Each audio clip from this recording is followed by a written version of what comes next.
Israeli আগ্রাসনের বিরুদ্ধে সরাসরি লাল কার্ড দেখিয়েছে নিষ্ঠুরতার শিকার এক ফিলিস্তিনি শিশু। হাতে ফুটবল, গায়ে মেসুদ ওজিলের জার্সি, অন্য হাতে লাল কার্ড দেখাচ্ছে ইসরায়েলি সেনাকে।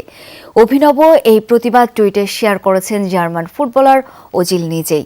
অন্যদিকে বর্বরতার শিকার 10 বছর বয়সী আরেক শিশুর আর্তচিৎকারের ভিডিও শেয়ার করে ফিলিস্তিনের প্রতি সংহতি প্রকাশ করেছেন English cricketer Sam billings.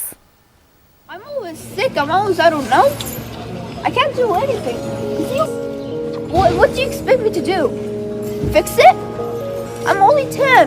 Israeli বর্বরতা আর নিষ্ঠুরতার শিকার 10 বছর বয়সী এই ফিলিস্তিনি শিশু। I don't want to be a doctor or anything to help my people. I can't. I'm just a kid. I don't even know what to do. সাক্ষাৎ নরকে পরিণত হওয়া ফিলিস্তিনে কেমন আছে কোমলমতি শিশুরা? ধ্বংসযজ্ঞে কেমন কাটছে তাদের দিন? সব প্রশ্নের উত্তর নাদিনা তায়েফের এই অসহায় আত্মচিৎকারে। You see all of the kids around me? They're just kids. Why wouldn't you just send a missile to them and kill them? যা চোখ এড়ায়নি ইংলিশ ক্রিকেটার স্যাম বিলিংসের।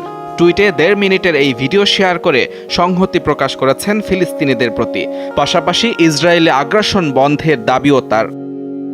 একটা ছবি হাজার শব্দের বহিঃপ্রকাশ, হয়তো হাজারটা বোমার চেয়েও বেশি শক্তিশালী, যার প্রমাণ দিয়েছেন ফুটবলার মেসুদ ওজিল ভক্ত এই শিশু। বন্দুকের নলের সামনে দাঁড়িয়ে সরাসরি লাল কার্ড দেখালেন ইহুদি সেনাদের। অভিনব প্রতিবাদ টুইট বার্তায় শেয়ার করেছেন German footballer Mesut Ozil. Real মাদ্রিদের হয়ে 23 নম্বর জার্সিতে আলো ছড়িয়েছিলেন ওজিল। তার সেই প্রিয় জার্সি আজ প্রতিবাদের নির্বাক ভাষা, যুদ্ধবাজদের দম্ভ গুড়িয়ে দেয়ার হাইড্রোজেন বোমা।